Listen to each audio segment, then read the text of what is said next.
Estou lendo o Evangelho de João a partir de onde eu parei, no versículo 35, o comentário estava no versículo 35. Vocês estão dizendo, ainda há 4 meses depois virá a ceifa? Os discípulos afirmavam isso. A ceifa nesta região acontecia em abril ou começo de maio, agora era dezembro ou começo de janeiro. Pois provavelmente este não é um provérbio que indica o tempo usual de intervalo entre o plantio e a ceifa.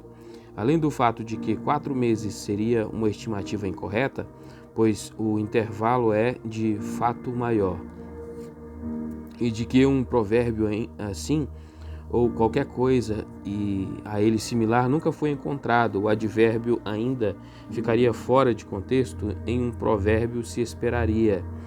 Há 4 meses entre o plantio e a ceifa, ou simplesmente faltam 4 meses para a ceifa.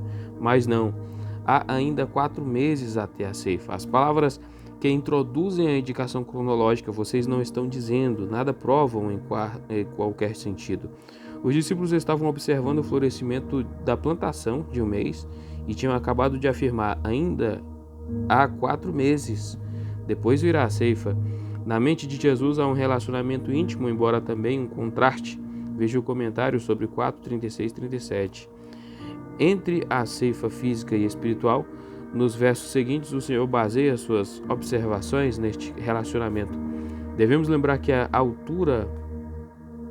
esta altura, a procissão de samaritanos, do 4:30, já se tornava visível ao atravessar os campos, aproximando-se do poço. Apontando para esta ceifa de fé, 4:39, Jesus diz a seus discípulos, vejam, ergam seus olhos e vejam Teazaste, os campos que estão brancos para a ceifa. Conquanto a ceifa de grãos ainda fosse demorar 4 meses, a ceifa de almas estava madura para colher já agora. Ao ordenar aos discípulos que ponderem sobre o espetáculo dos samaritanos, que se aproximam e os considerem como campos prontos para a ceifa, isso não implica claramente que Jesus está enviando seus discípulos para fazer esta ceifa? A palavra já, eze, no versículo 36, pertence ao verso 36, não ao 35, no qual seria redundante. Já,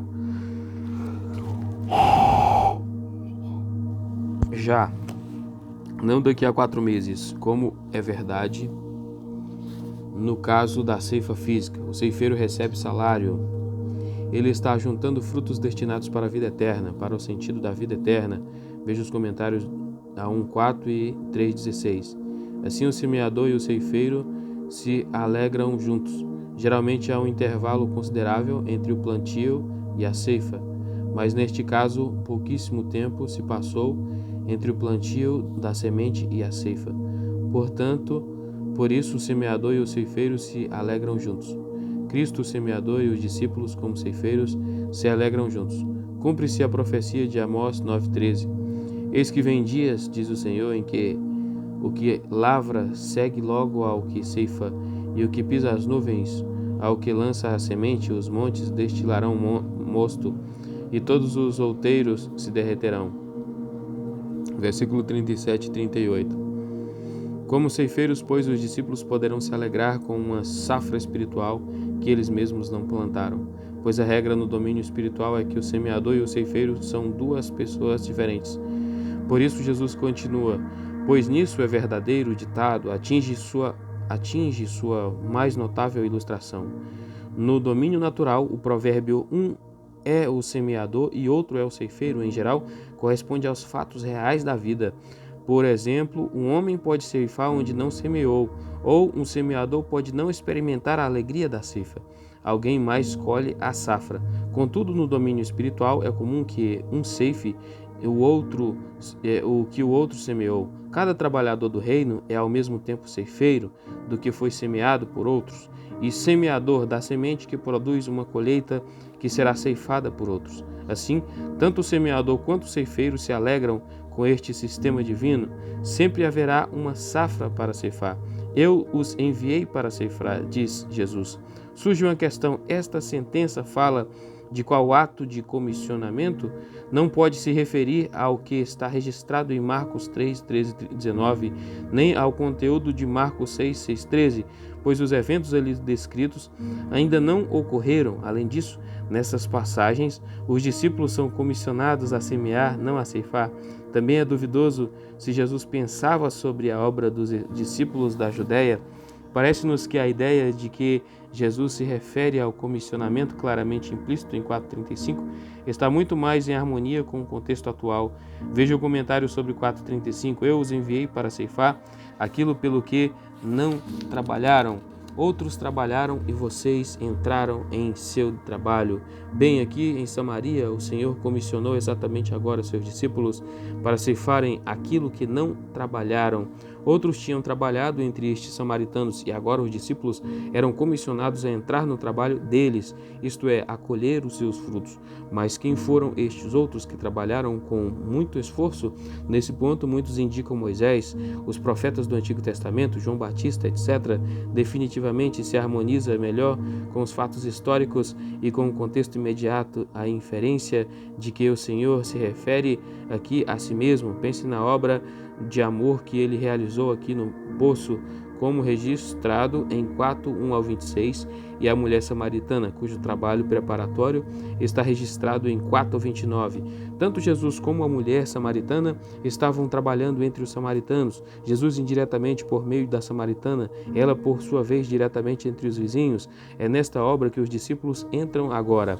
Versículo 39. A história inicia em 4, 28 e 29, agora continua. Ora, muitos dos samaritanos daquela cidade creram nele por causa da palavra da mulher que testemunhou. Ele me disse tudo o que fez. Ou seja, eles ficaram profundamente impressionados com os poderes misteriosos daquele que podia revelar o passado de uma pessoa.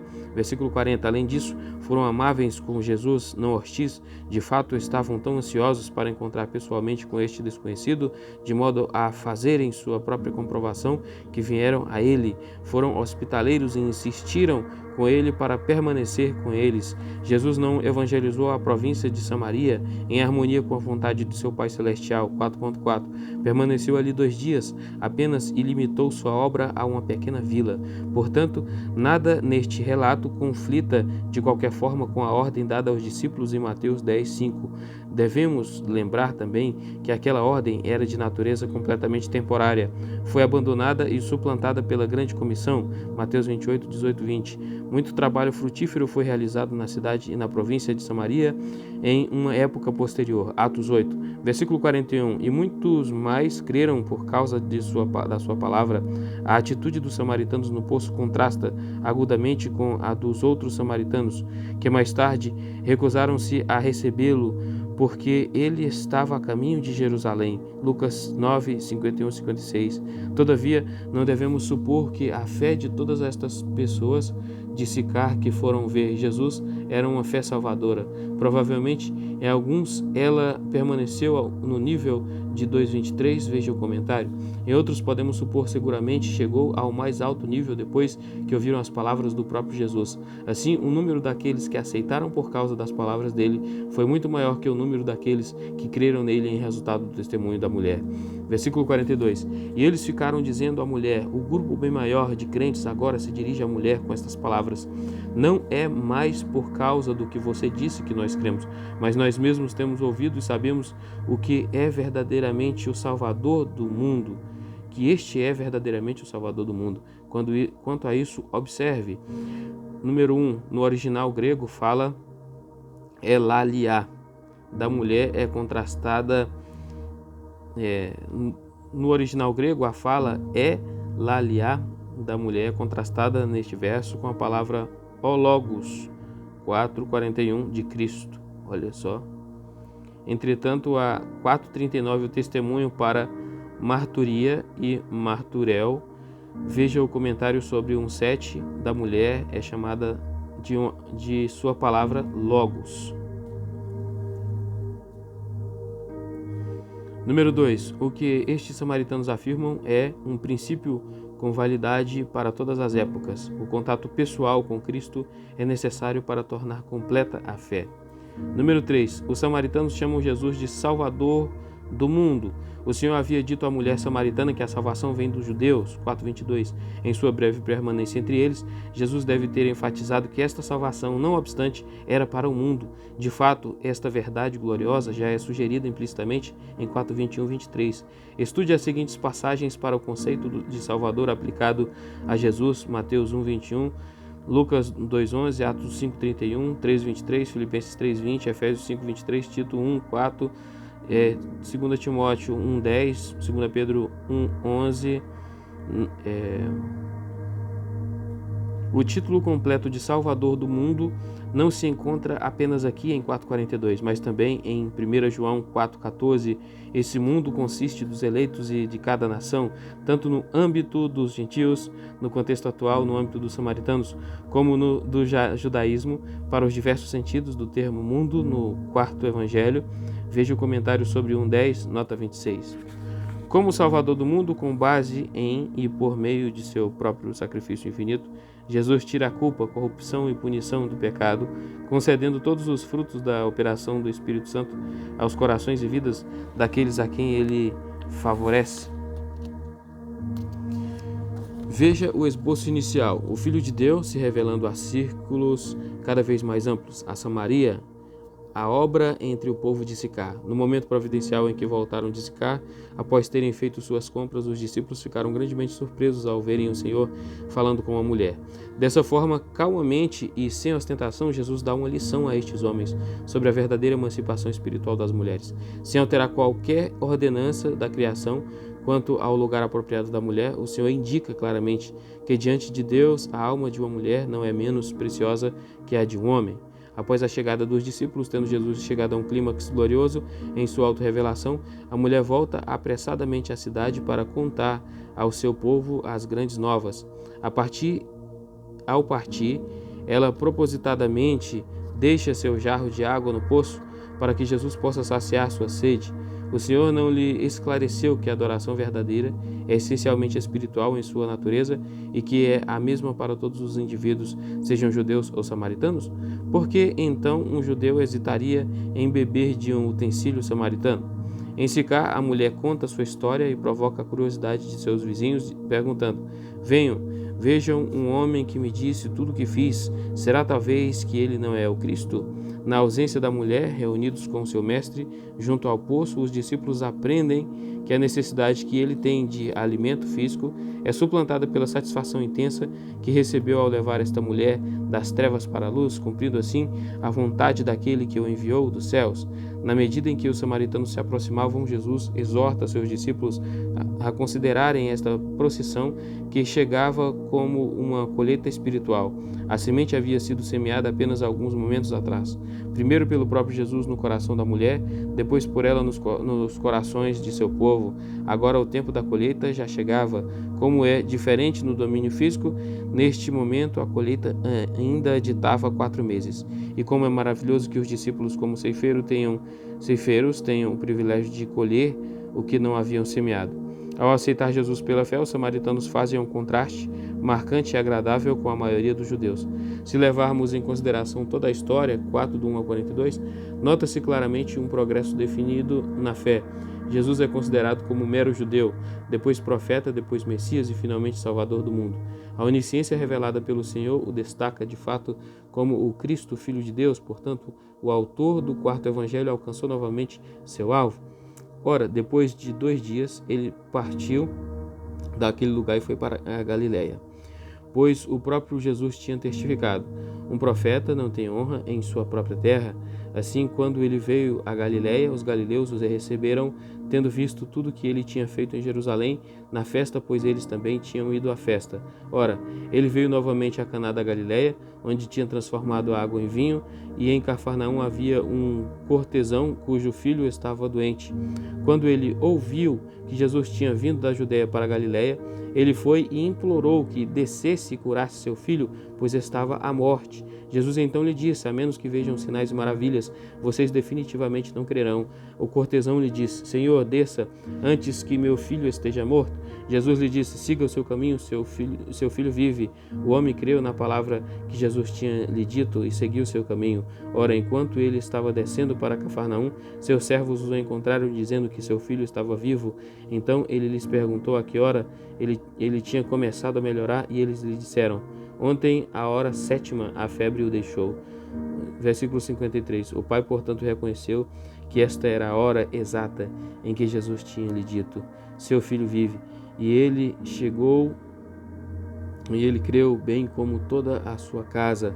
Ora, este foi o segundo sinal que Jesus realizou depois que tinha vindo da Judeia para a Galiléia.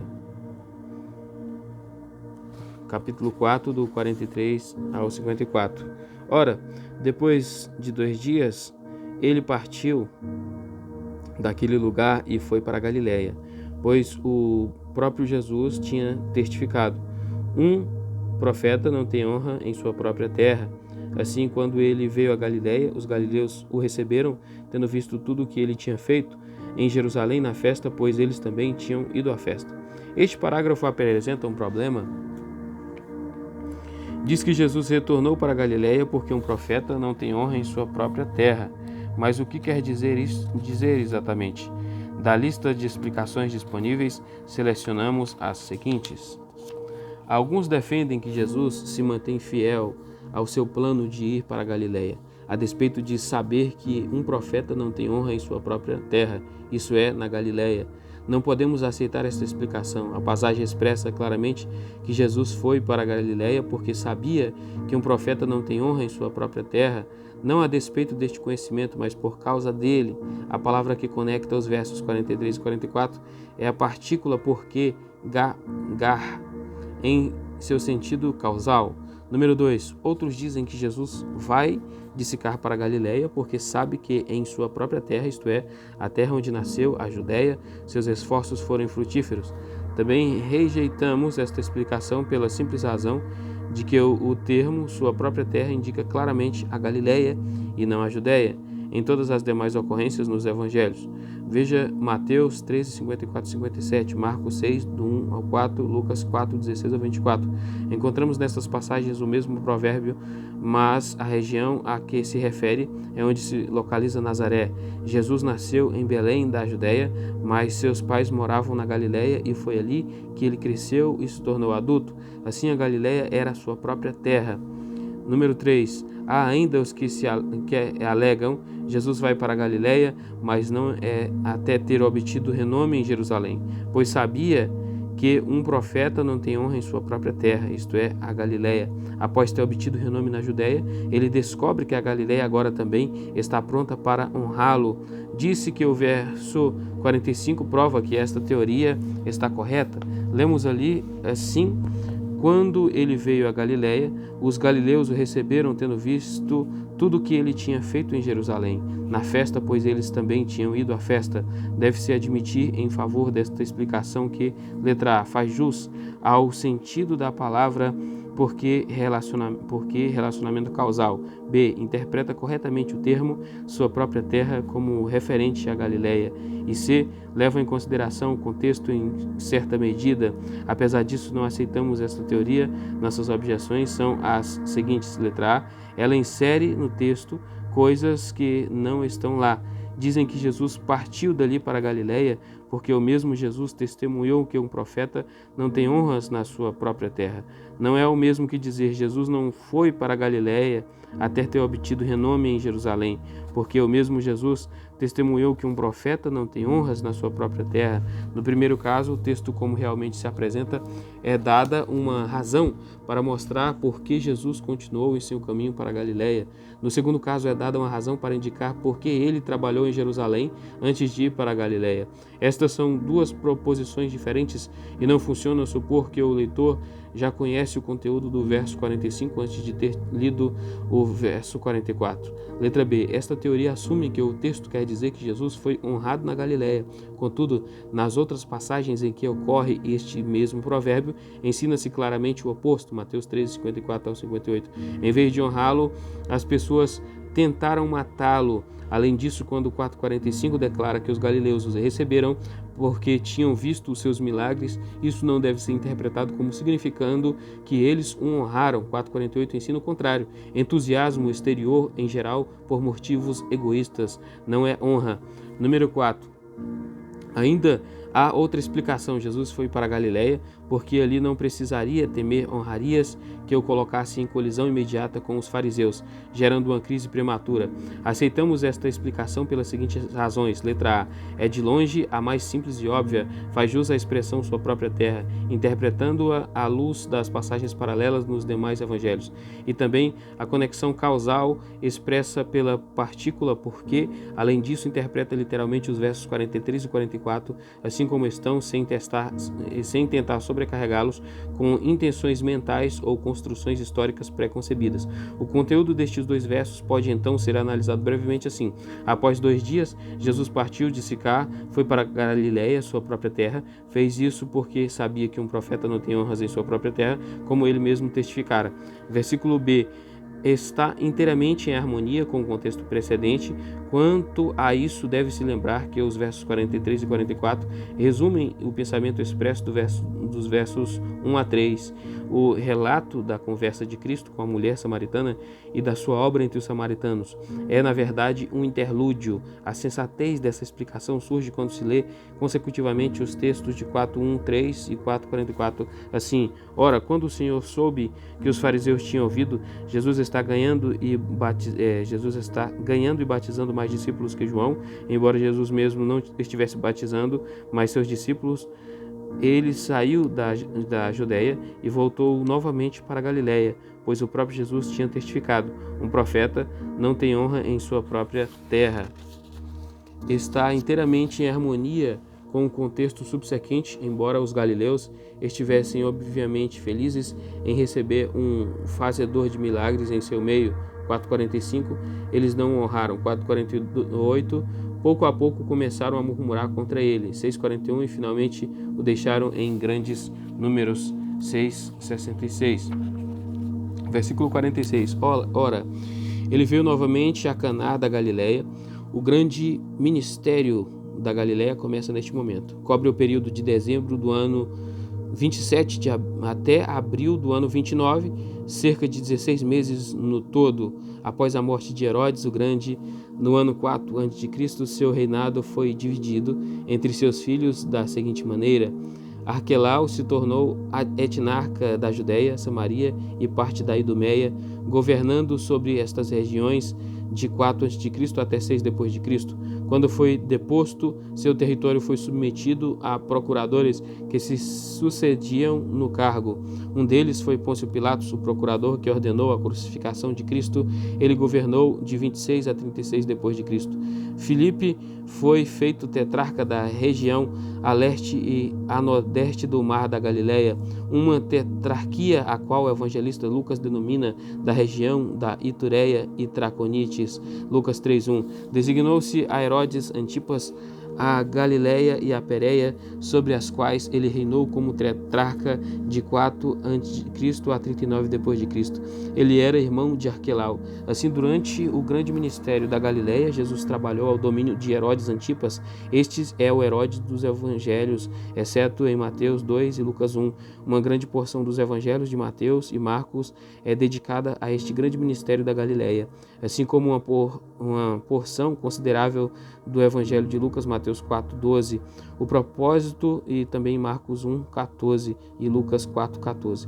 O propósito do evangelho de João é apresentar uma seção daqueles eventos da vida do nosso Senhor nos quais sua divindade seja marcadamente evidente. Veja o final da seção Leitores e Propósito. Seu autor pressupõe que os líderes estão familiarizados com o conteúdo dos demais 3 evangelhos. Veja o início da seção Leitores e Propósito. Desta forma, não é surpresa que o registro do grande ministério da Galileia se reduza aqui a 2 eventos: a cura do filho de um oficial do rei, 4:46 e 54, e a multiplicação dos pães, capítulo 6. O milagre registrado no capítulo 9 ocorreu na Judéia, embora fosse durante o período do ministério da Galileia.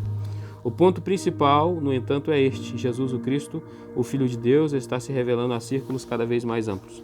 Ele agora voltou a Caná da Galileia. Aqui ele realiza um milagre no qual sua majestade e poder são exibidos de um modo marcante. Onde tinha transformado a água em vinho, a cidade em que Jesus chegou foi aquela onde realizou seu primeiro sinal. Veja o comentário sobre 2:11. Natanael vivia aqui.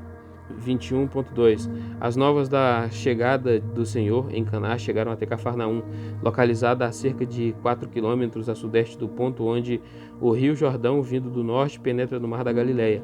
Esta era a cidade de Tiago e João, os filhos de Zebedeu e Salomé. Era um centro de coleta de impostos e provavelmente sede de um posto militar romano. Veja também o comentário sobre 2:12. E em Cafarnaum havia um cortesão. Apresenta-se neste ponto um oficial do rei, Tis Basilikos, provavelmente era um dos oficiais do tetrarca Herodes Antipas. Seu nome não é informado, portanto identificá-lo com Cusa, o procurador de Herodes, Lucas 8:3, ou com Manaém, Atos 13:1, é pura especulação. Este oficial parece ser judeu, pois em 4:48 ele é incluído na multidão de judeus. 2:23, a qual estava interessada em Jesus, principalmente como operador de milagres. Não é impossível que este homem tenha ido à Páscoa em Jerusalém e tenha visto lá alguns milagres que Jesus realizou. De qualquer forma, ele reconhecia que o novo profeta tinha poder para curar, pois tinha havido tempo suficiente para a fama de Jesus se espalhar por toda a Galileia, cujo filho estava doente. Disse que este homem tinha um filho que estava doente. Não dá para saber se ele era filho único. Alguns inferem isso da expressão o uios em 4:46-50. Nem é absolutamente certo de que fosse ainda uma criança pequena. O quarto evangelho usa o termo pai dion no sentido de recém-nascido e também como termo carinhoso ou familiar. Sabemos, contudo, que a doença do filho era bem severa, ele estava à morte. Versículo 47. Quando ele ouviu que Jesus tinha vindo da Judeia para a Galileia, ele foi e lhe implorou repetidamente que descesse e curasse seu filho, pois estava à morte. Tendo viajado de Cafarnaum para Caná, o pai da criança doente cometeu pelo menos 2 erros. Ele assumiu que para curar Jesus precisaria viajar de Caná para Cafarnaum e ir até a cama do menino. Quanto a isso, ele perde em comparação com o centurião que tinha um servo doente, Lucas 7:10, e com quem, apesar disso, ele foi confundido. Ele também estava convencido de que o poder de Cristo não ia além da morte. Jesus precisava vir logo, pois a criança estava à morte. Se houvesse algum atraso e o menino morresse antes de ele chegar, contudo estaria perdido. Assim era a sua fé. Na base desses 2 erros estava um terceiro, o qual é indicado no próximo parágrafo, versículo 48-50. Jesus então lhe disse: a menos que vejam sinais e maravilhas, vocês definitivamente não crerão. Jesus lamenta que este homem que já tinha ouvido e talvez visto, talvez sobre o Cristo, ainda permanecia no degrau mais baixo da escada da fé. Sua confiança, assim como a de outros como ele, precisava ser constantemente alimentada por sinais e prodígios. Ele não crê na pessoa divina de Cristo, nem em sua palavra, se esta não vier acompanhada de um milagre. Quando Jesus falou de sinais e prodígios, não estava se referindo a 2 tipos de obra sobrenatural.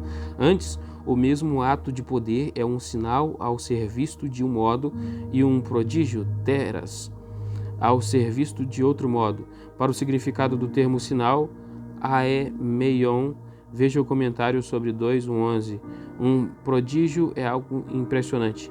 Este termo não percebe o ato poderoso do ponto de vista da luz que derrama sobre a pessoa e a obra do Senhor como um sinal, mas do tipo de efeito que tem sobre os espectadores. Estes espectadores estão sempre buscando algo sensacional ou excitante. Assim Jesus diz: a menos que vejam sinais e maravilhas, vocês definitivamente não ou me crerão. Esta seta de suave compreensão atingiu o alvo. O homem levou a sério a palavra de sincero aviso e séria queixa, como é demonstrado em 4:50, ao mesmo tempo seu coração está todo envolvido na condição de seu filho. Assim o cortesão derrama sua alma nesta breve palavra de urgência: Senhor, desça antes que meu filho esteja morto. Jesus, que este momento está curando tanto o corpo do filho quanto a alma do pai, lhe diz: siga seu caminho, seu filho vive. Esta última expressão não deve ser rebaixada a algo como vai viver. Ela indica, por um ato de onipotência realizado neste momento, a criança está agora totalmente restaurada e, portanto, goza de completa saúde e vigor. O homem cuja fé confiava apenas em milagres agora avança para um estágio mais alto. Ele creu na palavra que Jesus tinha lhe dito. Aceitou a palavra, embora não tenha visto qualquer ação concreta. No dia seguinte, provavelmente ao amanhecer, o pai seguiu seu caminho de volta a Cafarnaum. Versículo 51. Ora, enquanto ele estava descendo para Cafarnaum, seus servos o encontraram, dizendo que seu filho estava vivo. Em Cafarnaum, os servos notaram a súbita e marcante recuperação. Cheios de alegria, não puderam esperar pela chegada de seu mestre. Nas entrelinhas podemos facilmente discernir que nesta casa a relação entre mestre e servos era real. Os servos a caminho para encontrar seu mestre com as boas novas, gritam a alegre mensagem assim que o veem. A expressão que provavelmente empregam é quase idêntica à que foi usada pelo próprio Jesus. Seu filho vive, observe. Jesus usou o termo seu filho, ó uios sou, o pai dissera meu filho, to, pai dion, mou. Os servos agora dizem seu filho. Versículo 52. É muito natural, certamente, a próxima pergunta do pai. Então, ele lhes perguntou a que hora ele tinha começado a melhorar. Literalmente, ir bem, uma expressão idiomática. E eles lhe disseram, ontem, a hora 7ª, a febre o deixou. Aqui, novamente, nos confrontamos com o problema do cálculo no quarto evangelho. E aqui também, como antes, o método do dia civil romano parece oferecer a explicação mais natural. Se hora 7ª significa 1h, pela contagem de tempo judaica, teríamos que supor que o oficial, após ouvir os lábios de Jesus que seu filho estava restaurado, decidira permanecer em Caná pelo restante daquele dia, partindo para casa apenas na manhã seguinte, ou ainda que após percorrer alguns quilômetros, passou o restante da tarde e da noite em alguma vila ao longo da estrada, antes de continuar seu caminho para ver seu filho. Ora, certamente isso seria pouco natural. A explicação, às vezes, oferecida por quem, apesar disso, favorece o método judaico de contagem de tempo, é esta: o pai deliberadamente atrasou seu retorno a Cafarnaum, sabendo que aquele que crer não foge ou não se apressa. Isaías 28:16. Mas o amor deste pai por seu filho, agora completamente curado, não o teria impedido a prosseguir em seu caminho imediatamente. E leve-se em conta o fato de que, se aplicarmos a contagem de tempo judaica aqui, ainda haveria tempo suficiente para chegar em casa bem antes da meia-noite. De fato, devemos supor que tanto o pai quanto os servos agiram tão sem pressa. Por outro lado, se a cura ocorreu às 7h, segundo a contagem do dia civil romano, é fácil entender que o pai não poderia chegar em Cafarnaum até o dia seguinte. Embora a distância entre Caná e Cafarnaum seja de apenas 25 quilômetros, a maior parte da região montanhosa de região montanhosa, de modo que são necessários pouco menos que 7 horas para cobrir esta distância. Para outros exemplos do cálculo do tempo, segundo o dia civil romano, veja os comentários de 1:39 e 4:6. Versículo 53. Quando os servos responderam, ontem à hora 7ª a febre o deixou, o mestre imediatamente reconheceu a hora. O pai, portanto, reconheceu que esta era a hora exata em que Jesus tinha lhe dito, seu filho vive, e ele creu, bem como toda a sua casa, ou seja, todos os que habitavam nesta casa. Talvez, além do pai, a mãe, os servos, o filho curado e outros filhos, se houvesse algum que tivesse chegado à idade do discernimento. Obviamente não é necessário assumir que havia outras crianças. Por outro lado, também não é necessário supor que este era um filho único. Versículo 54. Ora, este foi o segundo sinal que Jesus realizou depois que tinha vindo da Judéia para a Galiléia. Tendo retornado da Judéia para a Galiléia, este foi o segundo sinal que o Senhor fez lá. Ambos ocorreram em Caná. Em ambos o Senhor manifestou sua glória, primeiro ao transbordar água em vinho, indicou seu controle absoluto sobre o universo físico. Agora, através deste segundo sinal, demonstrou que a distância não gera obstáculo real para a manifestação de seu poder e amor. Consequentemente, em ambos os exemplos, o Salvador se fez conhecido como Filho de Deus. 20.31. Finalmente, ambos os milagres foram usados pelo Senhor como instrumento, em conjunto com suas palavras, para gerar fé no coração de seus filhos. Os discípulos creram após o primeiro sinal, depois do segundo creu não apenas o oficial do rei, mas toda a sua casa. Este é o modo usual do rei. Deus é o Deus da aliança, sua promessa é abençoar os pais crentes e sua somente. Gênesis 17:7, Salmo 105, do 8 ao 10 e Atos 2:39. Síntese do 4:43 a 54. Veja o esboço inicial. O Filho de Deus se revelando a círculos cada vez mais amplos. A Galiléia, a cura do filho do oficial do rei. Após obter frutos para a vida eterna em Samaria, Jesus agora continua sua jornada para a Galiléia. Desta vez, ele não retorna para a Judéia, onde o rápido aumento do número de seus discípulos tendia na direção de uma crise prematura.